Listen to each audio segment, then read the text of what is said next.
Good morning. This is Mona, and this is my morning view today, winter edition 2026. And it is Thirsty Thinking Thursday. So today we're going through the pseudo-quasi notes of reading my chicken scratch. I actually wrote it the other day. I didn't write it this morning like I usually do right before I start. But I didn't peruse them real quick either because the dog wanted out and she wanted out now because I made her wait 15 minutes. So I was like, I'm not taking you out now because then I'm going to have to take you out again in a few minutes after we come in. It's just, why do things 3 times when you can do things once? She can hold for 15 minutes. It's fine. She's not. I know there's a day coming, but oh, all right. Now, we have been doing a series on Thirsty Thinking Thursday, and this season, the series has been Philippians 4:8. Think on these things. So we started out with the word true. And I don't know if I went in order, but there was true, noble, just, pure, lovely. Today we are doing the good report. The good report. If you missed any of those, go over to my YouTube channel, Mona E. Harrison. It's different than my Facebook profile. Mona E. Harrison. You'll see my white hair, my beautiful face. You will know you are in the right spot. And subscribe. Subscribe, like, share, comment. Get all the bells and whistles, notifications, everything. Get it all. And it helps with the algorithm. Share it if you think it is share worthy. I am not the R-E-E-L. I am the R-E-A-L. So, sometimes it's a little clunky. I'm out here with the dog. That is my morning view. It's not my teaching. It's not my trainings. It is I am out here with the dog. And I'm giving you my morning view. Every now and then, I will do it from inside because I couldn't do it on the outside with the dog. But for the most part, it's when I'm out here with the dog.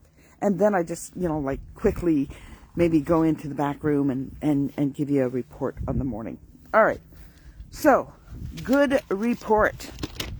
I'm going to see if I can do this without my glasses because really, with or without my glasses, it is chicken scratch. Chicken scratch. All right. So, it's according to the definition on Google, a clear, concise, accurate, elocution lessons. I know. Accurate and well-organized document that presents information, analysis, and findings to support decision-making or inform the reader. That's fancy to say that they checked it all out. They wrote it all down. And then they gave the report. So that the reader or the person listening to the report can get a clear vision of what they're looking at. It's commendable, admirable, praiseworthy about positive things, not the negative things, the positive things.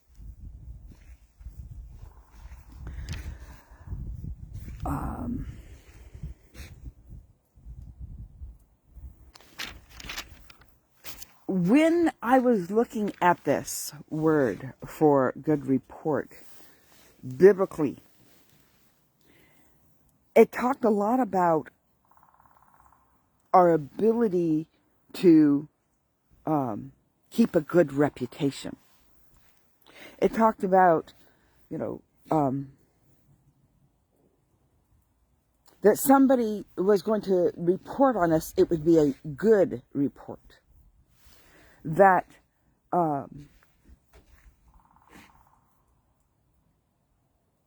It's the actions that we take to protect our reputation, to develop our integrity.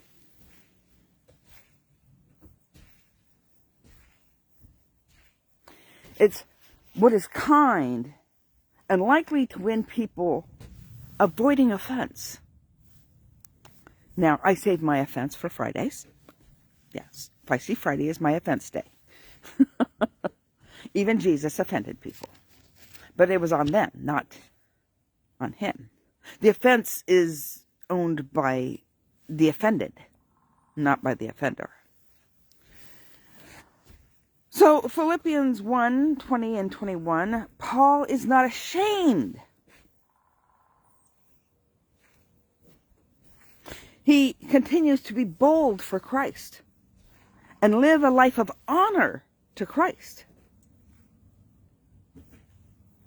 Living for Christ. Dying is better. Not that the sense that dying is better, that we would be with Christ. So, Paul's saying he's not ashamed about what he's doing for Christ. That his life is marked by Christ. So, did Paul offend people? Sure he did. People didn't want to hear the truth.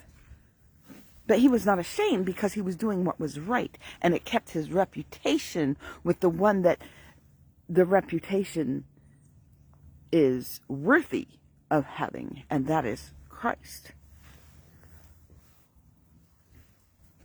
So God cares about our reputation in the sense that we don't try to keep a reputation for man's sake, but for God's sake. That we are walking in the way that God would want us to walk. Oh yeah, that's so-and-so's kid. Good reputation. Or, oh, that's so-and-so's kid. Bad reputation.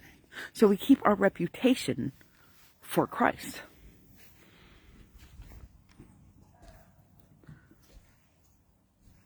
It's faithful work. Loving deeds, enduring hope. That's 1 Thessalonians 1 and 3. 1 verse 3. Philemon's faith in the Lord had to do with a good report. That's in Philemon 1, 4 through 6. Colossians 1, 3 through 4. 2 Corinthians 3, 2. Conducting yourselves in a manner worthy of good news. Philippians 1, 27. You're less likely to stumble in areas of danger, doubt, or fear. Thoughts fixed on God. And they keep us in perfect peace, which Philippians 4 really emphasizes. So in Numbers, let's see.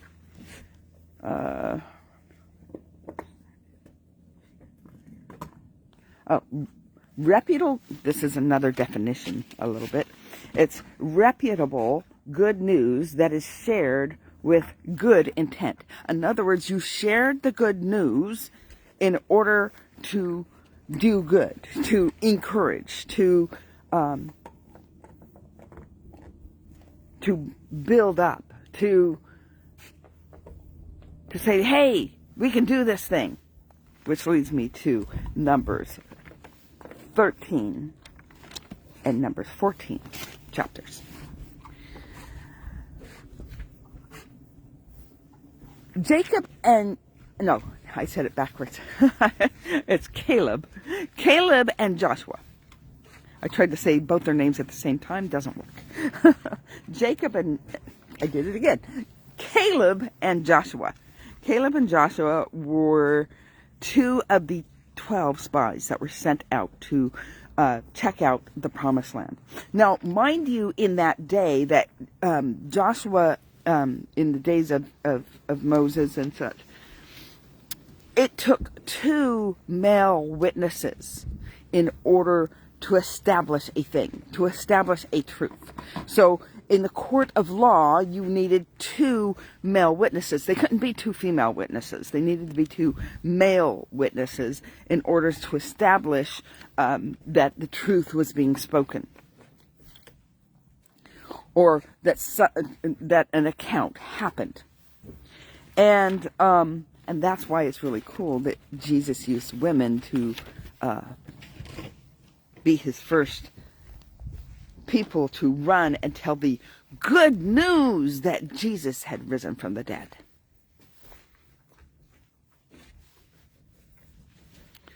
Now, Peter and John went running to confirm, because people are not going to believe the woman's report, even though God had a woman give the report first. Just wanted to plug that one in there. Good reports. So Joshua and Caleb came back with the 12 spies, and the 10 of the spies gave a bad report. They didn't lie.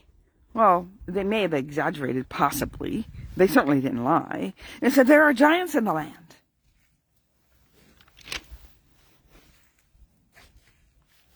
There's giants in the land. These people are strong, though. We'll all be killed. We don't want to go in and get killed. Now, they'd already seen the Egyptian army destroyed. The Egyptians of that day were the strong power. They were the superpower of the day. And God took them out for their sake. And the people of the land had heard what had happened to Egypt and to the Egyptian army. So they were shaking in their boots. They're like, oh man, they're coming this way. They're coming back.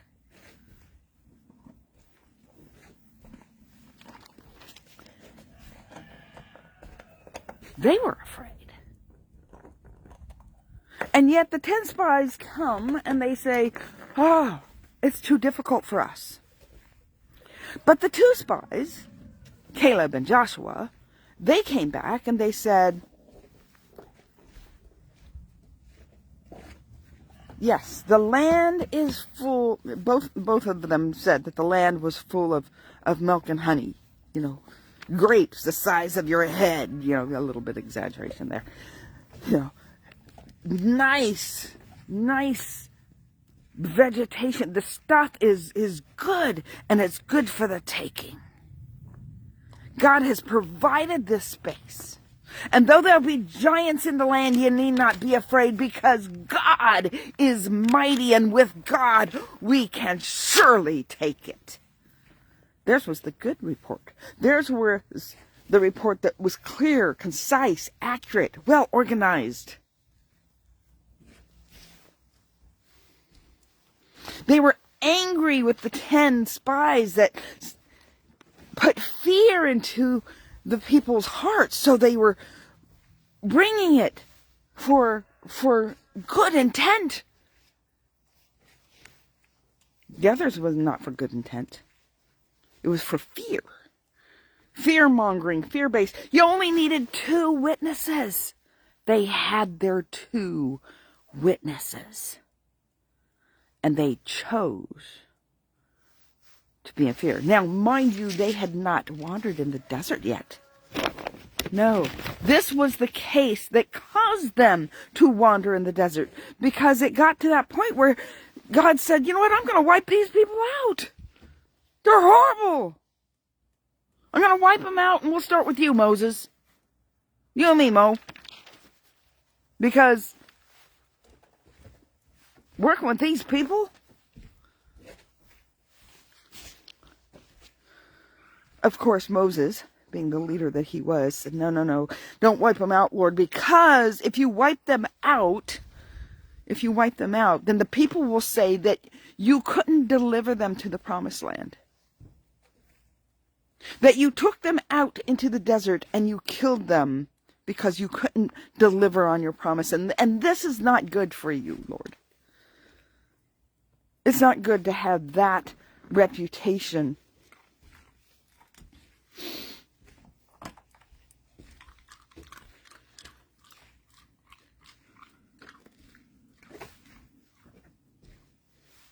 Many times Moses interceded with these people.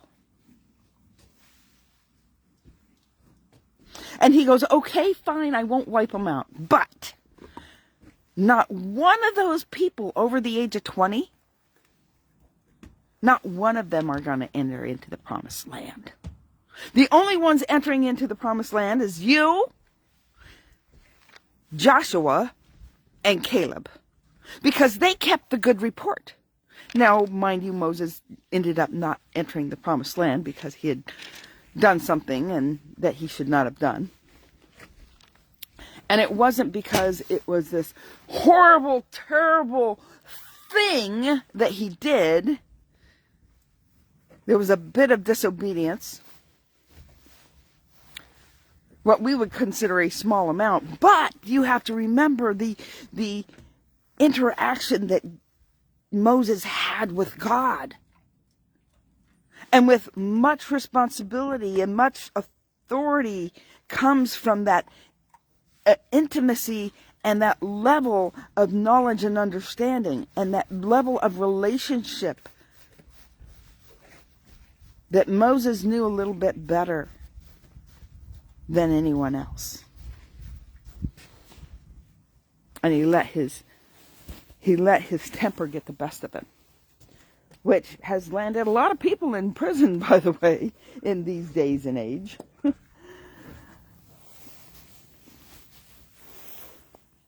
So, Joshua and Caleb were the only two that entered into the promised land. But guess what happened?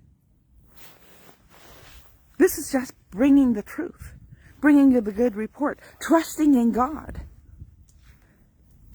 They had the strength of their youth. And they were given back an extra 40 years to their lives. God redeemed the time that they had to wander in the desert with those fear-mongering, it's not Feisty Friday, I can't call them imbeciles, fear-mongering people that sometimes we do ourselves. Oh, this is too big, God. It's too big. Is it bigger than God?